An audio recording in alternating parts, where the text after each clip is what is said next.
again, ladies and gentlemen. Welcome to day 3 of World Class Community Week, US edition. I'm Andrew Meltzer, broadcasting live from London, England. I must share how proud I am to be a part of the bartending community during these unprecedented times. Joined together, our voices can make progress towards equality, and my gratitude goes out to everyone who's speaking up. I hope that our sessions this week continue to strengthen the bonds within our community, which makes me excited to host today's first session, Blending with Tea, featuring Johnnie Walker blended Scotch whiskies. Today, we have an exciting panel of whiskey experts ready to deliver tons of valuable information. This session will include a short history on the Johnnie Walker family and how their role as merchants and tea blenders influenced their whiskey business. Following this, we'll have 2 world-class alumni host a presentation on how tea can infuse life into your cocktails with examples from different corners of the world. We'll also learn about some food and beverage pairing techniques, such as how tannins in tea can help make cocktails the ultimate replacement for wine at the dinner table. Without further ado, I'll give the stage to Mr. Ewan Gunn, who'll start us off with some Johnnie Walker history. Ewan? Thank you, Andrew. That's quite an introduction. It's great to join you all here today. At Diageo, we're actually really fortunate because we do possess the largest and most comprehensive spirits archive in the world. And that's located actually not too far away from where I am right now in Scotland. In this archive, we've got over 500,000 individually archived items, from bottles of whiskey that are 100 years old to advertising materials, labels and packaging, even meeting minutes and company records from over a century ago. And obviously the Johnnie Walker section of this archive accounts for a significant amount of the material we have catalogued.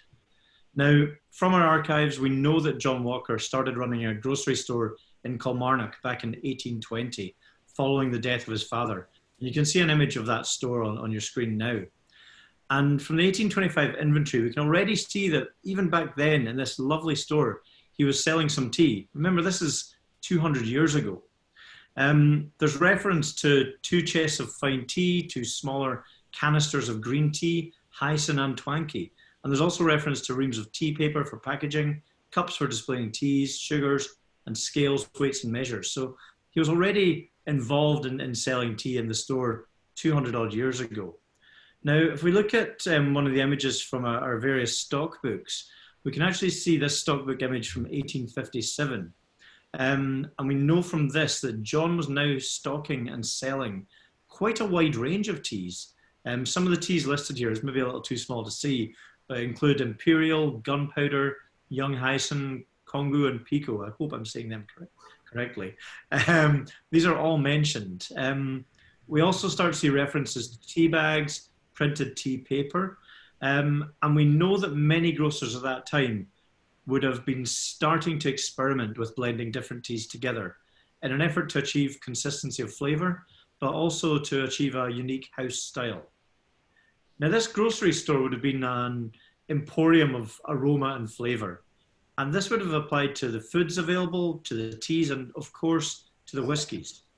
And we know that great whiskies were being produced by the mid-1800s, but we also know that the consistency of individual single malts would still have been quite variable, to be kind. By applying his understanding of taste and flavour, John and his sons who followed him were able to combine varied styles of Scotch whisky to create a consistent flavour profile, which they'd be proud to put their name to. Now, a whisky which to this day is admired and adored the world over. As Dave Broom, as you can see, so beautifully puts it, the gold standard of blended Scotch, which I think is exactly how you would want your whisky to be referred to. Now, our team of highly skilled whisky makers now have access to an unparalleled range of distilleries from all 4 corners of Scotland, and they can access the contents of over 10 million casks. We actually are the custodians of the largest stocks of maturing Scotch whisky in the world. And those same principles that John applied in the 1800s are applied to this day. Our blender's goal is to create a whisky of consistency, balance, and depth that rewards anyone with an appreciation of great flavour. And speaking of people who appreciate great flavour, I'm going to hand over to Rebecca, who's going to talk to you a little bit about the tea side of that equation. Thanks, Ewan. So I'm just going to get started talking about tea and cocktails and how we use them together. So tea, like cocktails, has a history of bringing people together. So whether you're meeting for tea or having someone over for tea, or meeting for a cocktail, it all has the same purpose. They're vehicles for social gatherings. And tea and cocktails is a trend that we often associate with modern day, but in fact, tea and spirits have been paired together for hundreds of years, which Aiden's going to get into a little bit more later in the presentation. But just a little history with tea. Tea has origins dating back to ancient China. The legend goes that there's an emperor who is sitting under a tree drinking hot water, and the breeze blew some leaves into the hot water, changing the taste of the water and therefore creating tea. Now that's likely a myth, but tea did become a staple of Asian diets and would eventually spread to the Middle East and Europe and bring about an economic golden age in China as popularity spread worldwide. And you can see that in countries all over the world, how there's many different cultures surrounding the drinking of tea. So, tea parties in England, or iced tea is a cultural icon in the United States, matcha in South America. Different kinds of teas can transport you to another time and place, which is part of why it's become such a staple in many of our cocktail bars. Why is it such a natural ingredient for cocktails? There's a lot of parallels between tea and spirits, particularly Scotch whiskey. Much like the blending and aging that occurs in the Scotch distilling, in particular the blending for the perfect balance of Johnnie Walker. Teas are grown, dried, and blended to develop particular flavor. All teas come from the leaves of a shrub called Camellia sinensis, and what ends up making different kind of teas is a matter of terroir, much like whiskey. It's where the plant is grown, the soil the plant is grown in, how you finish the plant, how you cure the plant, the variation on the part of the plant you use. All of these are the elements that decide the variety of the tea. And when you think about this, it makes perfect sense that Johnnie Walker was a master tea blender, but as he was a master whiskey blender, because creating these blends requires such an in-depth knowledge and understanding of the balance and the flavors of the products you're working with. And further, we can manipulate tea and cocktails as we do with base spirits in the same way. We're drawing on tasting notes of both products to complement each other for a balanced final product. And the basic tasting notes of tea, bitterness, herbal, acidity, floral, are tasting notes that we can use to draw out the tasting notes of the Johnnie Walker. And so next I'm going to focus on 4 particular teas that really pair well with Johnnie Walker Black. First is going to be Oolong. Oolong is a traditional semi-oxidized Chinese tea that's produced through a process that includes withering the plant under strong sun and allowing oxidation to occur before curling and twisting. The oxidation can vary, which means that it can either be a white, a green, or a black tea. And much like whiskey, Oolong is something that involves unique tea plant cultivators that exclusively know how to make it for different particular varieties. And the different styles can vary wildly in flavor. So they can be sweet and fruity with honey aromas, or woody and thick with roasted aromas, or green and fresh with complex aromas, all depending on the horticulture and style of production. And so kind of similar to Oolong, but jumping to a different part of Asia, is Darjeeling. Darjeeling is a tea grown in India and widely exported. And like Oolong, it can be processed in a variety of ways to create black, green, or white tea. And when properly brewed, it yields a thin-bodied, light-colored infusion with a floral aroma. And the flavor can include a tinge of astringent tannic characteristics or like a musky spiciness. And the floral characteristics of both Darjeeling and Oolong kind of balance the dried fruit flavor you get of the Johnnie Walker Black Label. Next is a tea that probably reminds us all the most of Johnnie Walker, which is Lapsang Souchong, sometimes referred to as smoked tea. It is distinct from other types of teas because the leaves are roasted in a bamboo basket called a honglong, sorry for my pronunciation of Chinese, which is heated over burning pine wood, and it ends up creating this tasting notes. It has these rich aromas, and the flavors include pine resin, wood smoke, smoked paprika, and the evocation of peated whiskey.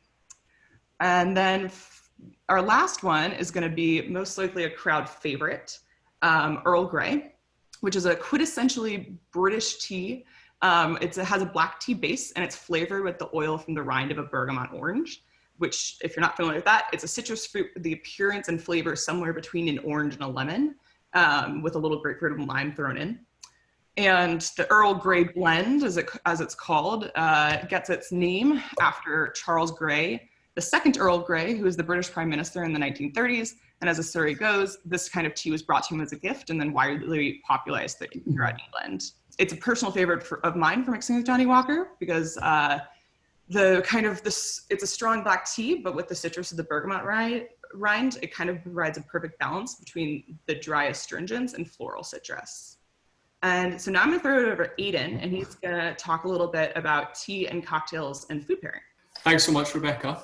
I'm delighted to be here and talk about something that I think is really cool and important. And when looking at pairing cocktails and food together, for me, it's really important to have a good grasp of flavour and what can help to complement or contrast the dish that you're looking at doing.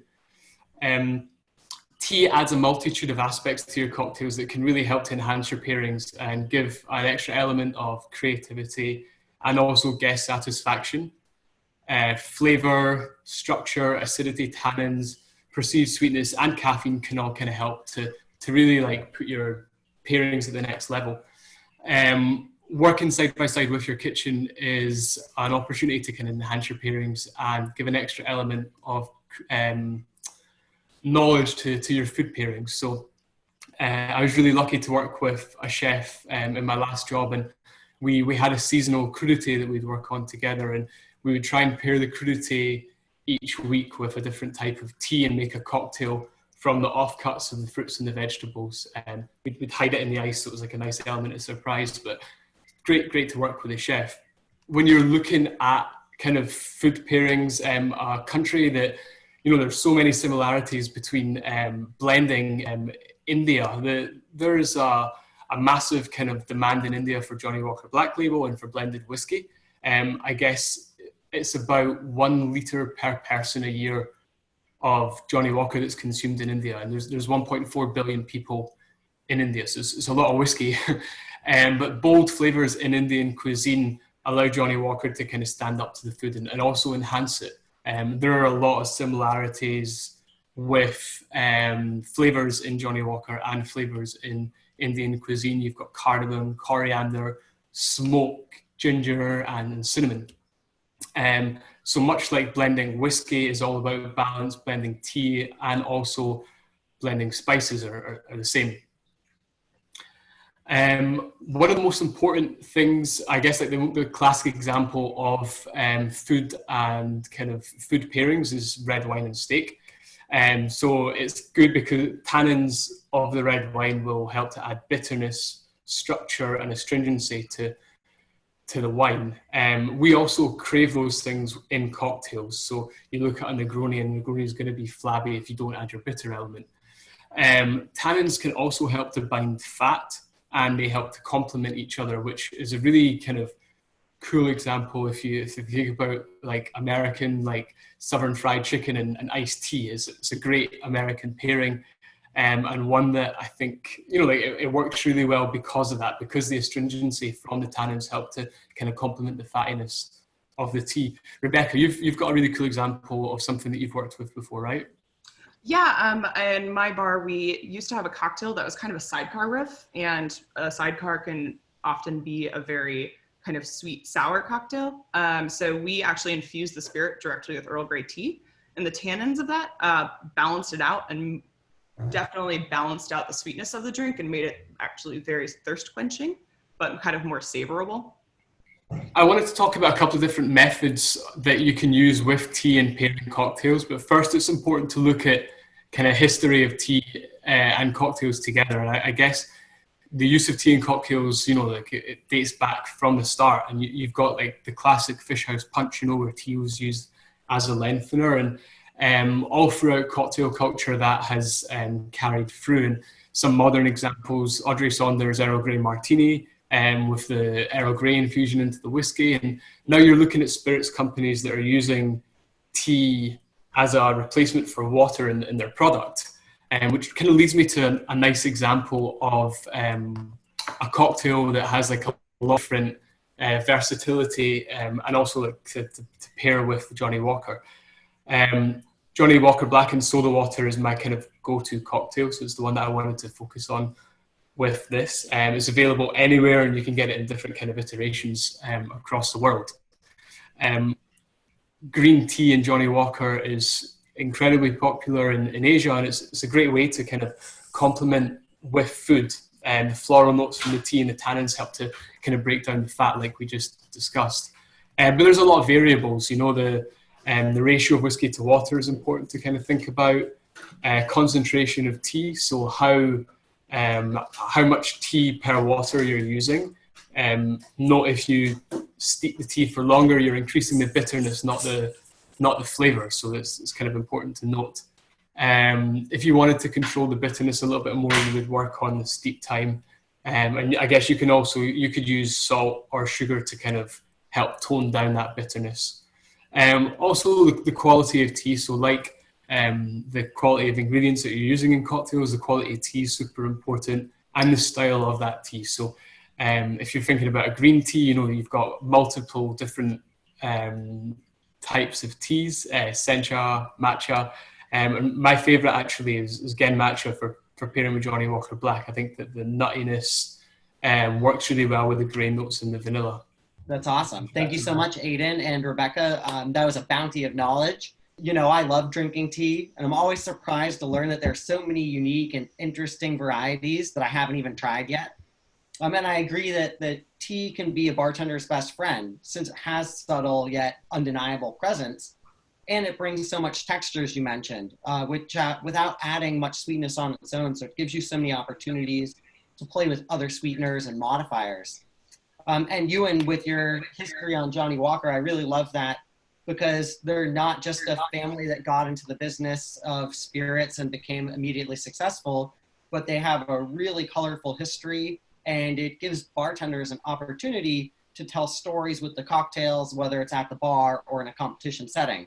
So that was a really wonderful way to elaborate on that. Now, I know Rebecca's, as Aiden mentioned, got some tasty tea cocktail prepared for us, so I'll hand it over to her and see what she's brewing up today. All right, thanks, Andrew. So the cocktail I'm going to do today is called The Ritual, which is named that way because it's kind of a nod to the ritual that we associate with tea drinking or making and drinking cocktails together.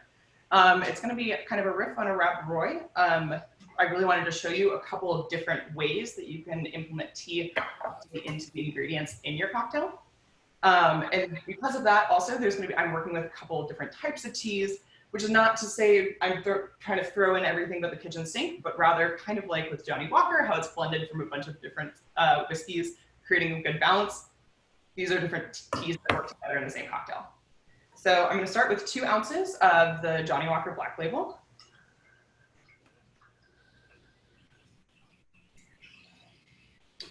And then for the next step, I'm doing a lapsang Souchong smoked Quinquina Rouge. I'm using Quinquina Rouge as opposed to like a sweet vermouth because it's a little bit more bitter. So the tannins in it works really well with the smokiness of the lapsang. I kind of did a weird at-home smoking technique here. So it's been sitting here smoking for a while, so you probably don't have the visual effect quite as much. But I'm just going to do an ounce of that.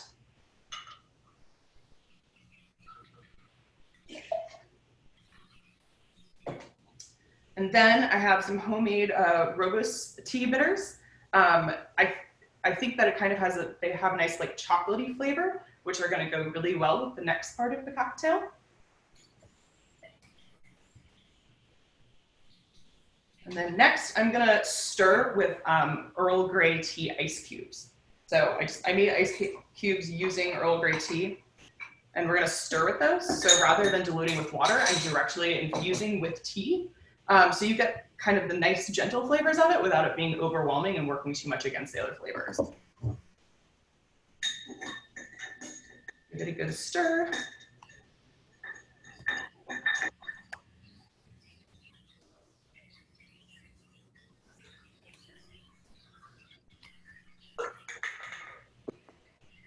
Right, and then finally, I'm going to finish with an Earl Grey tea and Johnnie Walker infused cherry.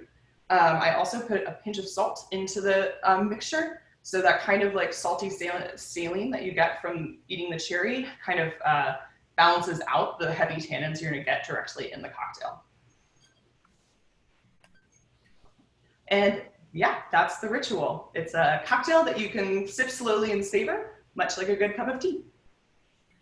That is awesome, Rebecca. Thanks so much for sharing. I love how many diverse ways you were able to implement tea, be it in the ice and infusion itself, and even using the bitters. And I think that you also really captured a great variety of both herbal and traditional teas in that serve. So that was really excellent. And I can already imagine a few things that I would like to pair with that. We have an early request. We want to hear Ewan say whiskey a few more times because that accent is just so handsome on you. It's the only one I've got, I'm afraid, so whiskey. I'm trying to pull mine out. I've even got my Campbell clan tie on today, but I still sound like an American.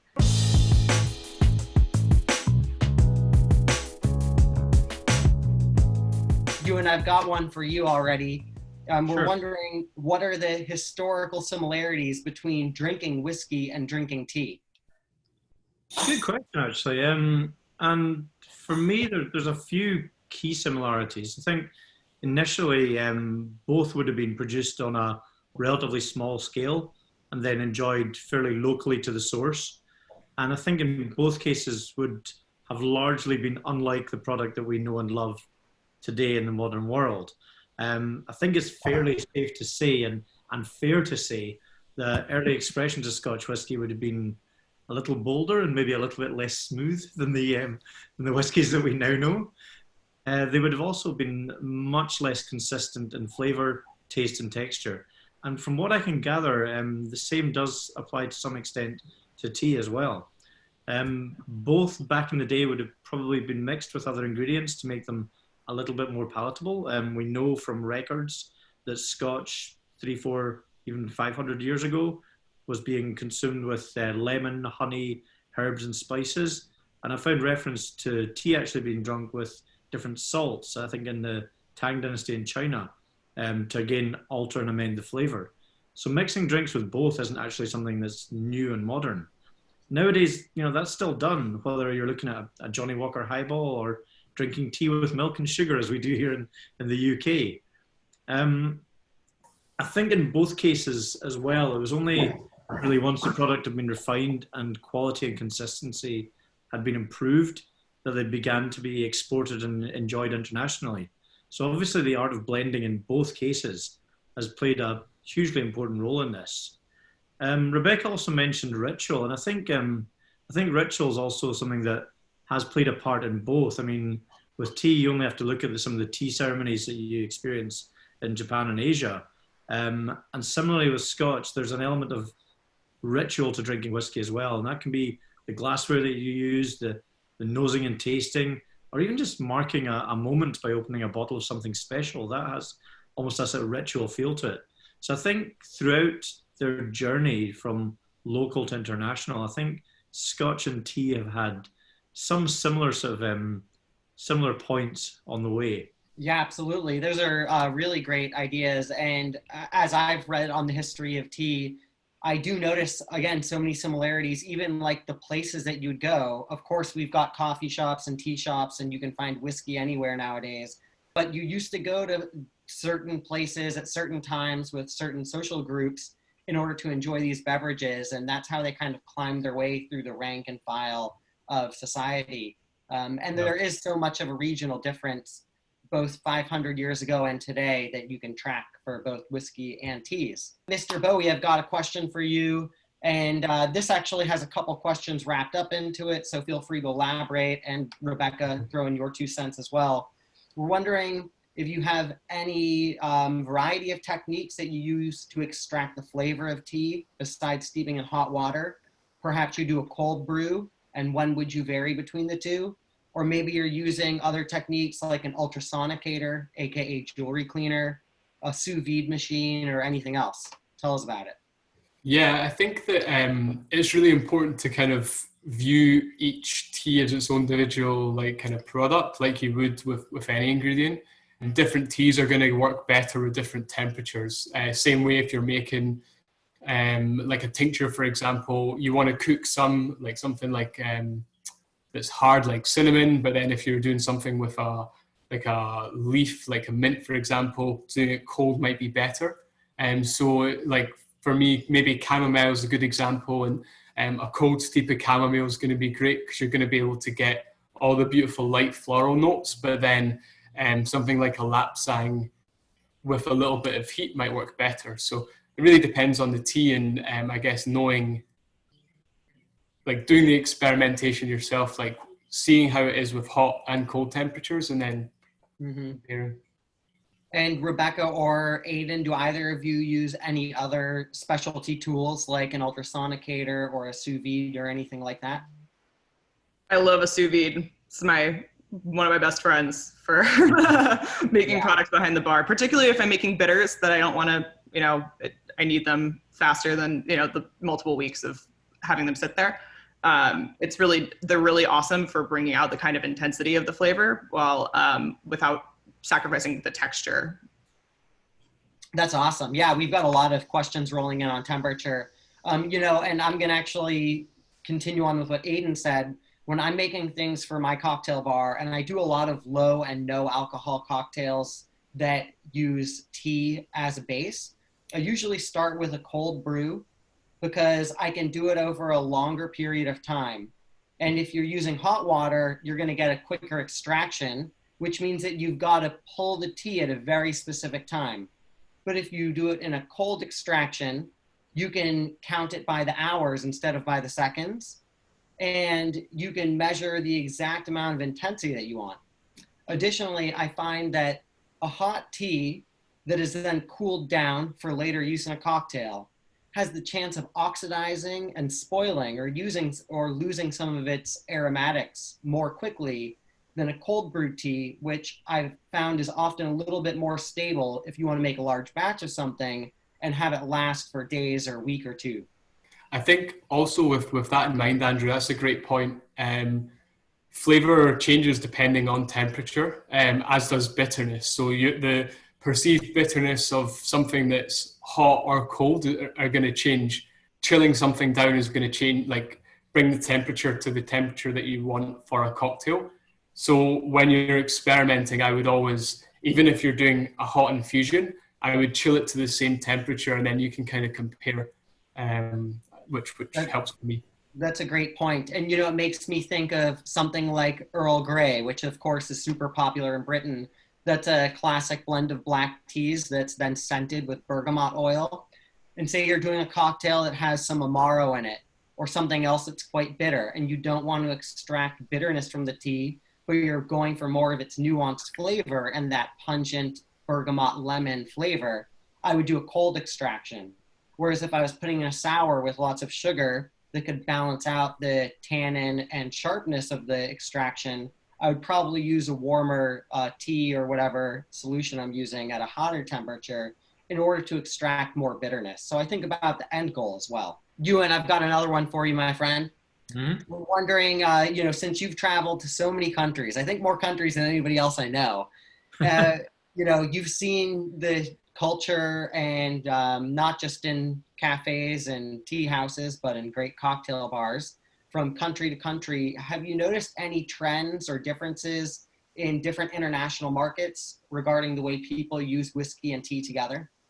Yeah, definitely. And I mean, one of the things I actually love about Johnnie Walker in particular is how, we export it to almost 200 countries around the world. And, many of those countries, they sort of take this little piece of Scotland and kind of make it their own by mixing it with local flavors and local ingredients. And I mean, looking at tea specifically, I've seen Johnnie Walker enjoyed with green tea in China.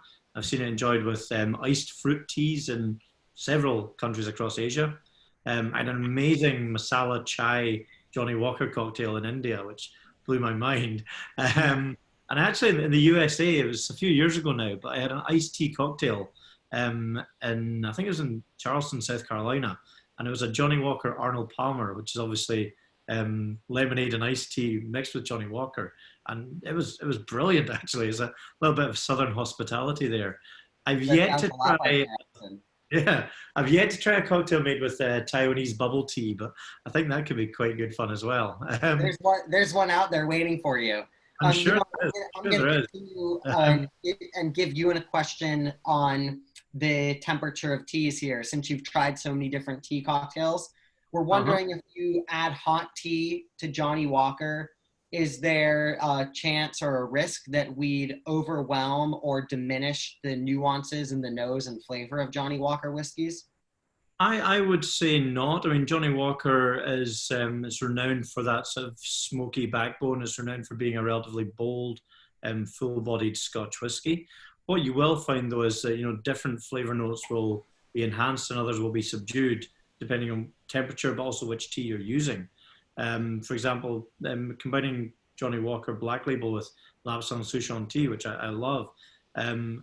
Interestingly, that's got that smoky element. So I find that actually brings out some of the fruity notes in Johnnie Walker rather than amplifying the smoke that's there.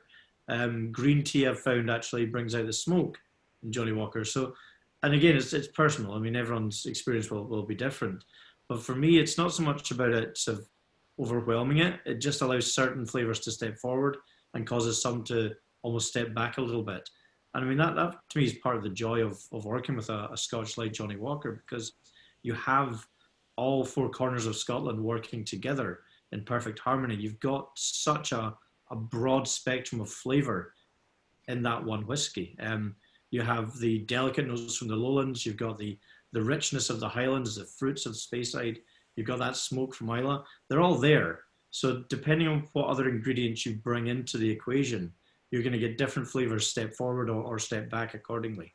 And temperature will impact that as well, for sure. You know, you talking about the four corners of Scotland, and it reminds me of the whiskey blending seminar that I've seen with Johnnie Walker, and how you'll use the different profiles from specific single malt distilleries in order to highlight different flavor profiles, whether you're trying to turn up or down the fruitiness, the maltiness, or the smoky characters.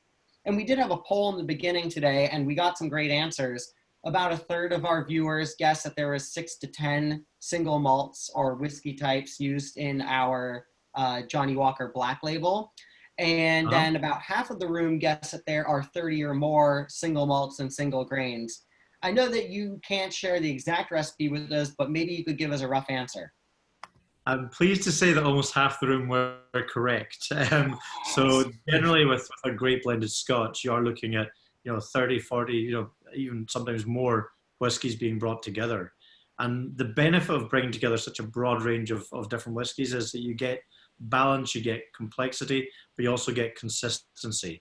Whereas if you're only working with a handful, getting that consistency and that balance of flavor is actually much more challenging and can be impossible to achieve. So it's actually a good thing that so many are brought together and work together to create Johnnie Walker. It is. And yeah, like you said, it just allows us to be more consistent and last another several hundred years or, indefinitely. And it also means that whether you're having a glass of Black Label in Buenos Aires or Moscow, it's going to taste the same. And that's the skill of our team of talented blenders. It's funny, especially as the highball has become so popular over the last couple of years.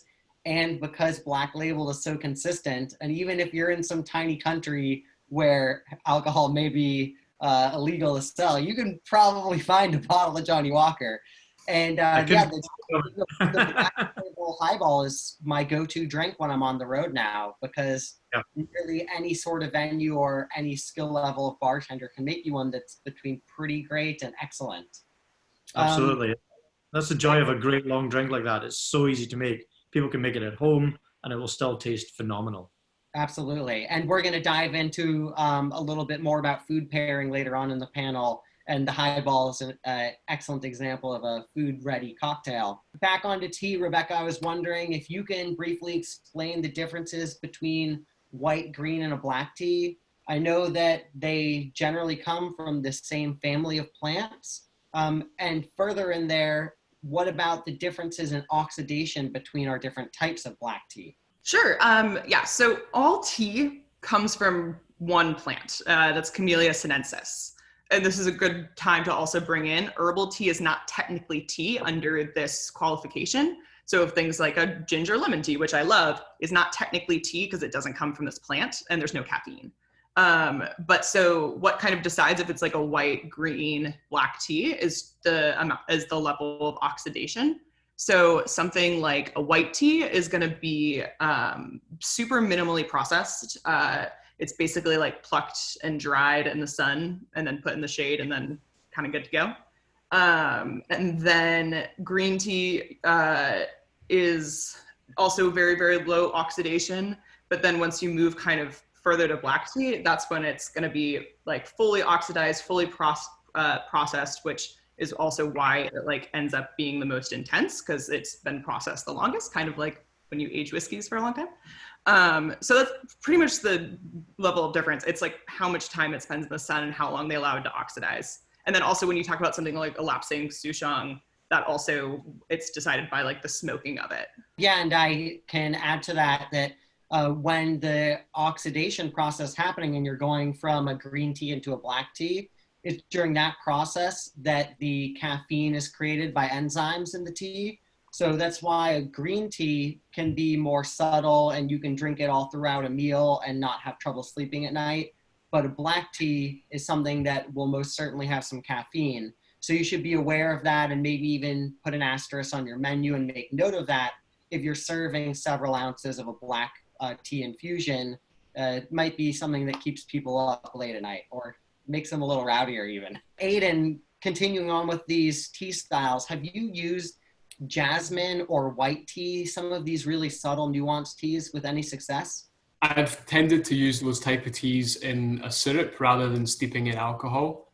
And I'll need to double check, but I think that infusing them straight into alcohol, the alcohol content can maybe kind of like burn some of the flavors and the subtleties. Whereas if you're doing it in a sugar, you can kind of really like fine tune. Alcohol strips of like or takes on flavor like very, very quickly.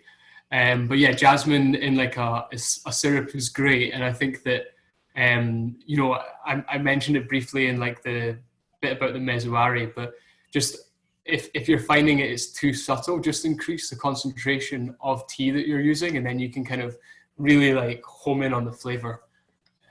If you're going to be using whiskey, which is generally quite a strong spirit, and comparing it or matching it with something that's really delicate, like a white tea or some silver tip or something like that, I would be really careful with which spirit I selected.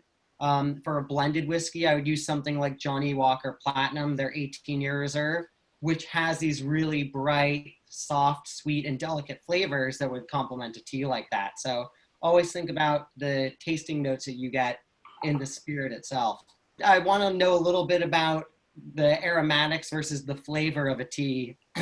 When we're talking about whiskey, we always start with our nose. And of course, we know that most of what we taste or think of as flavor is a combination of what we're smelling with the sensory input on our palate. How is that relative to tea? Is it the same sort of situation? I'm not as qualified to talk about tea as I am about whiskey, but as far as I'm aware, yes, because your sense of smell does strongly influence your sense of taste.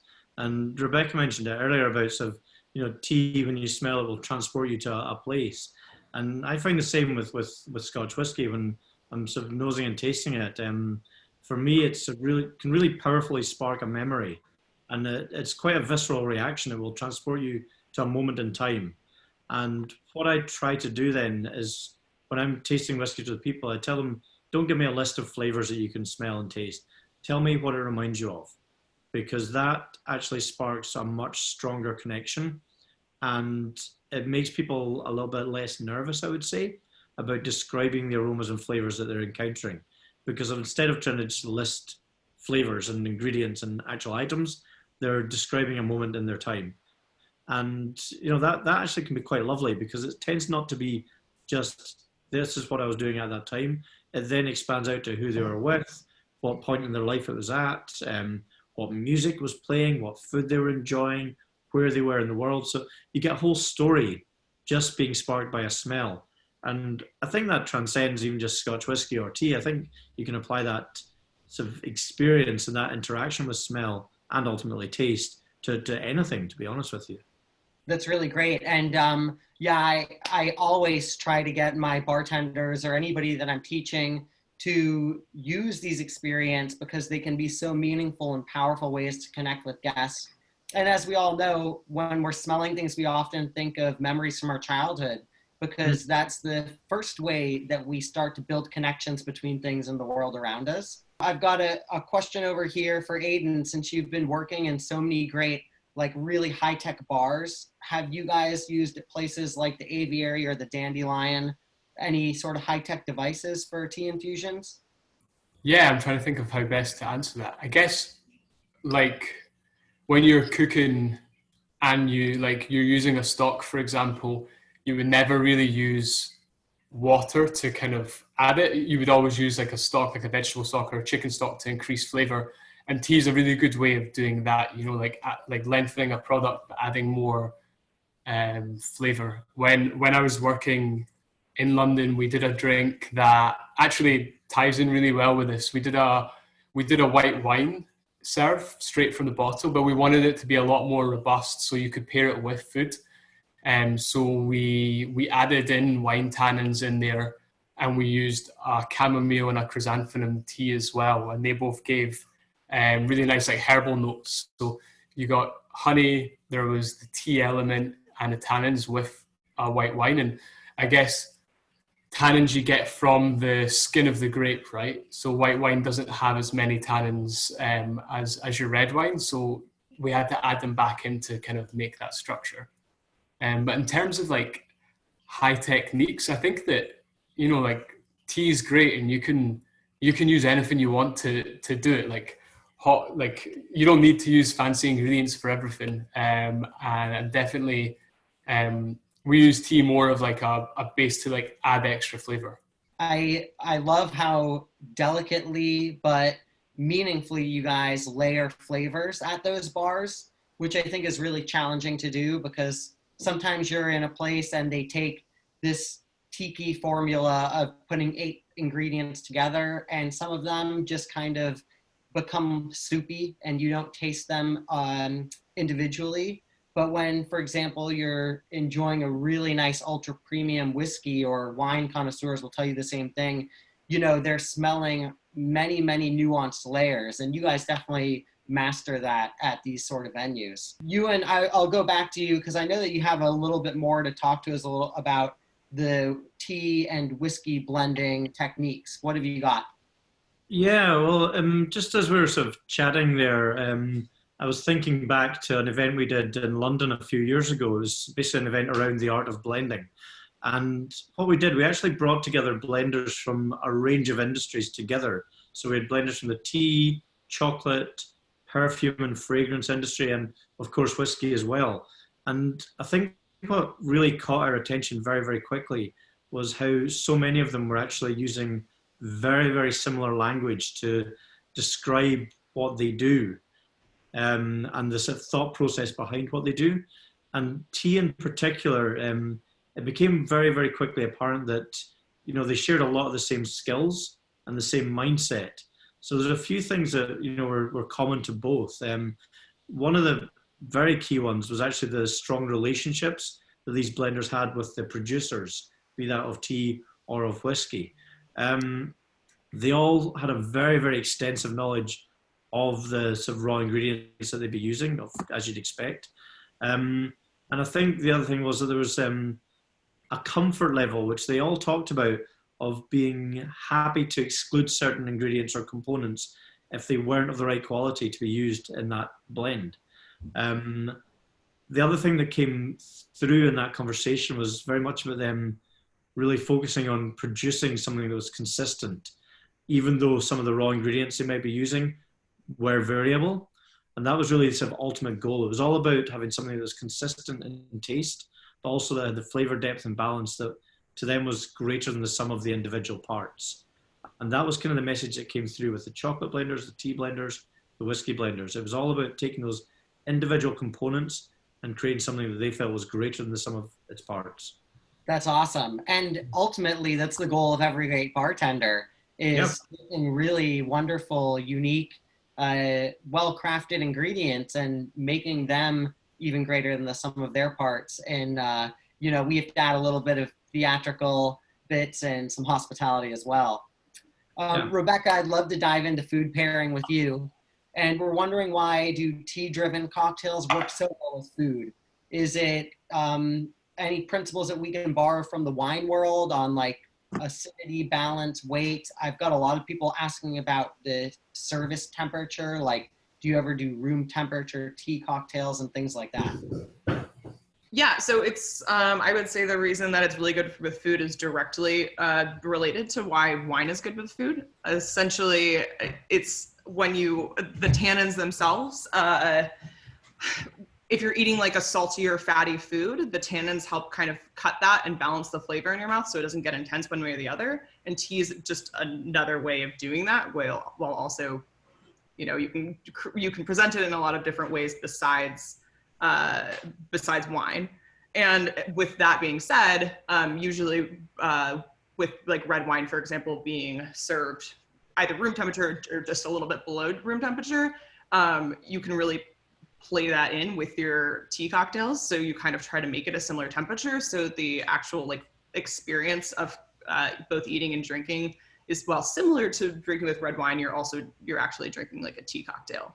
That sounds wonderful. And Rebecca, I don't know if you've done any work with milk punch, or Aiden, you can chime in here too, but a lot of these really interesting milk punch cocktails where we're talking about a clarified milk punch, which is a bit of a process, use tea. Is there a reason for tea regularly finding their way into these recipes? So I've done a bit of research on that in the past, and Aiden, maybe you can jump in on this too, but mostly what I've found is primarily it's for flavor, and how the tannins in the tea actually help create a really nice texture after you've gone through like the milk punch process.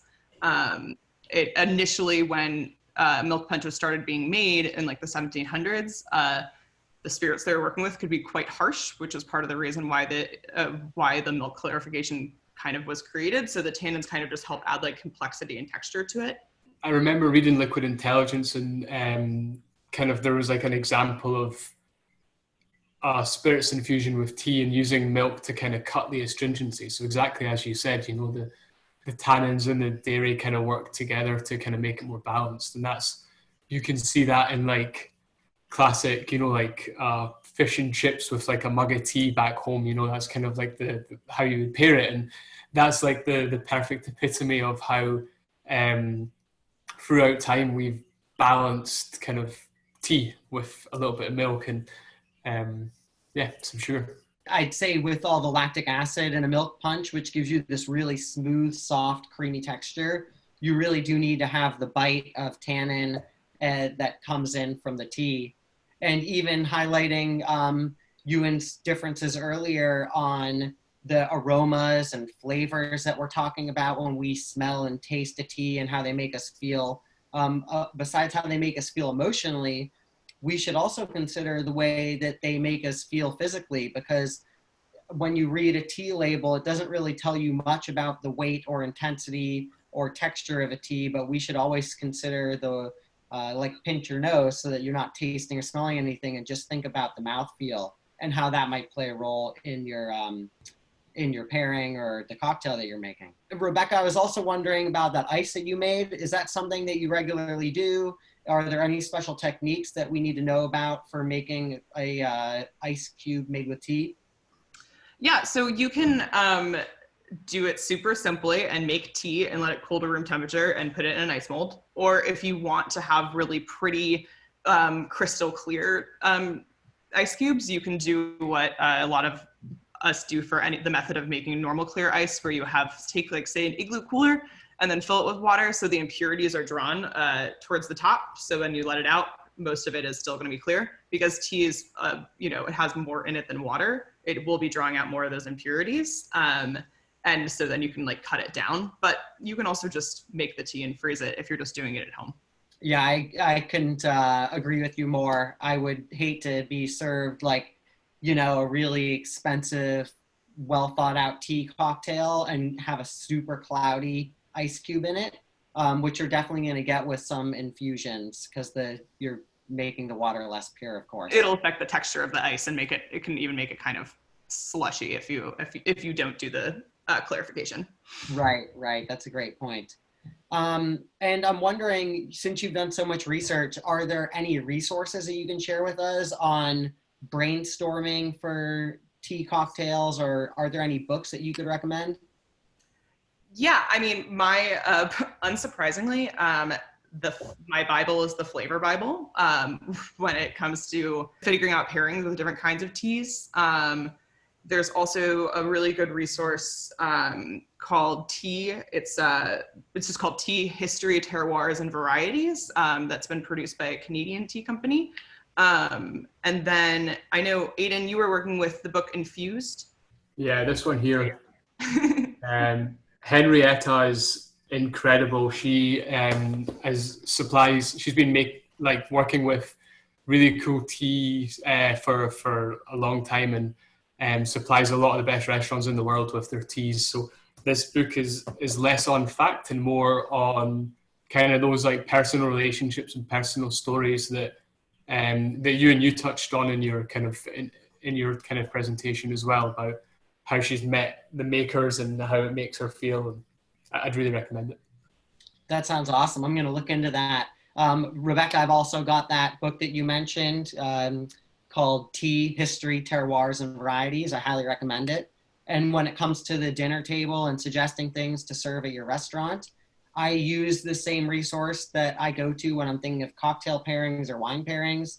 It's from the authors of the Flavor Bible. They have a second book called What to Drink with What You Eat. I highly recommend getting that on your phone. That way you can quickly search things on the fly when necessary. And then I've got one last question. I'm going to start with Ewan, then Rebecca, then Aiden, and I'll tell you my response as well. It's a two-part question. So I wonder about the most interesting tea that you've ever had and one of your favorite pairings, as in tea and cocktail pairing paired with a food. Most memorable tea was actually years ago. I was in China, and I think it was in Beijing actually, and I was served a 10-year-old tea. And I thought, well, I quite enjoy scotch. It's been matured for a few years, so I'll give that a try. And it was one of the worst things I've put in my mouth. It was literally like drinking a barn floor. So I don't know if I just got unlucky and that's not how it's supposed to taste, or if I just have a very unsophisticated palate. But I was not impressed, and I went and had a nice dram of whiskey to get rid of the taste. So that was my most memorable tea. It wasn't my favorite tea, but I'll never forget that taste. In terms of pairing, I actually, one of my colleagues made a brilliant cocktail recently, and it was using a rooibos tea syrup reduction with one of our single grain whiskies. And it actually worked really, really nicely because it had that sort of syrupy sweetness that then sort of, for me, complemented beautifully the sort of cereal vanilla sweetness of the scotch. So the two of them actually just worked really, really nicely together. It was basically an old-fashioned using that as the sort of sweetener element, and it just worked beautifully. So that was probably my most interesting combination, and that was just a couple of weeks ago. What about you, Rebecca? So it's funny, I remember when we first started planning this presentation, I mentioned to Aiden, I was like, I actually only started drinking tea like when I started bartending, because I've always been a coffee gal, but now I'm really into it. We source teas from Rare Tea Cellar in Chicago, and they have these really cool combination teas. So there's one, it's a green tea almondine. So you get it's a green tea, but can be quite bitter once it's been sitting because of the almond aspect to it. And I did I actually made that into a soda and made a cocktail out of that and paired it with a limoncello gelato. And it made it for a really nice, salty, sweet, bitter dining combination. That sounds delicious. Aiden, what have you got for us, my man? Cool. We used a tea from the same company actually, and it was a high mountain oolong tea. And the beauty about that is that the more times you steep it, the flavors are going to kind of keep on changing, it was really fun. So when Mortlack the new release came over here, we did an old fashioned with it, and we steeped the tea I think 4 times before we made it into a syrup. And you got loads of like salinity from the tea. You got a lot of coconut and butteriness, which kind of are all flavors that you got in the whiskey. So it was an old fashioned, but it was delicious and like nice and rich and buttery. That sounds incredible. Yeah, I think a lot of people oversee the fact that you can blend or steep a tea several times. And actually, with certain teas, the second, third, and fourth infusions can be stronger. And Ewan, I think that our most memorable tea might be similar, because one of my favorite teas is a Pu'er tea, Puerh tea from Yunnan province in China. And that's a black tea that is then buried underground, kind of in a heap underneath some cloth and things like that. I have an 8-year-old version, and it definitely gets these super like funky, savory flavors. But you have to have it in the right circumstance. For example, I had it paired once in a restaurant where they braised some lamb. They made a lamb and mushroom ragu, and they actually cooked it in Guinness and lots of spices. And that was a really excellent pairing. So I had the tea, and then I actually had some Johnnie Walker double black on the side. So I was kind of going back and forth between them all. Folks, I wish we had more time to chat about tea and whiskey cocktails, but we're just about out of time for this seminar. Everybody's questions were really, really great. This was a fun topic to chat about.